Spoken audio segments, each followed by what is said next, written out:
அப்படியே கலந்து ஊறி போய் இருக்கு. அப்படிப்பட்ட இந்த தமிழ் சினிமாவில் நானும் ஒரு சின்னதாக ஒரு புள்ளியா இருந்திருக்கேன் நினைச்சு பார்க்கும்போது உண்மையிலேயே சந்தோஷமா தான் ப்ரௌடாக தான் ஃபீல் பண்றேன்.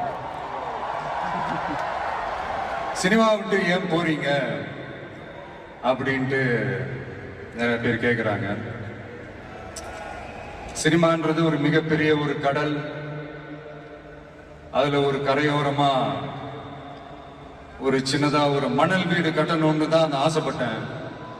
பட் அதே ஒரு மாளிகையா மாத்தி தந்தது நீங்க எல்லாரும் தான், என் ரசிகர்களாகிய நீங்க எல்லாரும் தான்.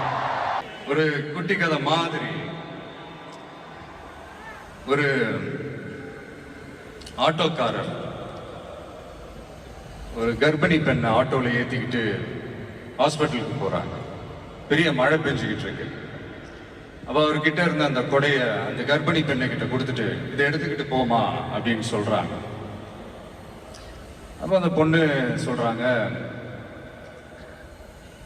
ஆனா இது எப்படி நான் உங்ககிட்ட நான் திருப்பி கொடுக்கறது? அதுக்கு அந்த ஆட்டோக்காரர் சொல்றாரு, வேற யாருக்காவது தேவைப்படுறவங்களுக்கு கொடுத்துருமா அப்படின்னு சொல்லிட்டு அவர் போயிடுறாரு.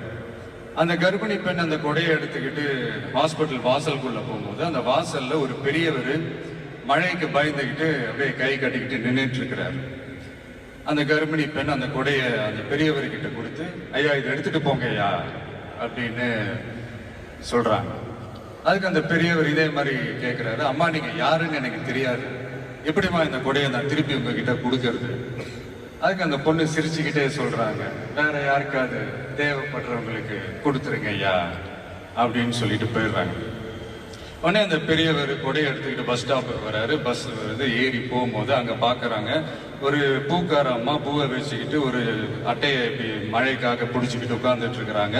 பெரியவர் போய் அந்த கொடையை அந்த பூக்கார அம்மா கிட்ட கொடுத்துட்டு அவர் பஸ் ஏறி போயிடுறாரு.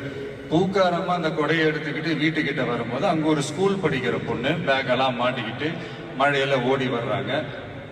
அவங்க போய் அந்த ஸ்கூல் பொண்ணு கிட்ட கொடையை கொடுத்துட்டு, மழையில நனையாதம்மா இதை எடுத்துக்கிட்டு போங்க அப்படின்னு சொல்றாங்க. அந்த பொண்ணு தேங்க்ஸ் அப்படின்னு சொல்லிட்டு வீட்டுக்கிட்ட வரும்போது அந்த பொண்ணோட அப்பா பதட்டத்தோட வாசல்ல நின்றுட்டு இருக்கிறாரு. பொண்ணு மழையில நனைஞ்சுக்கிட்டு வரணுமே அப்படின்ட்டு.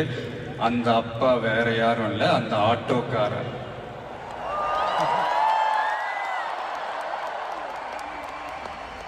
அந்த குடை அவர் கொடுத்த குடை.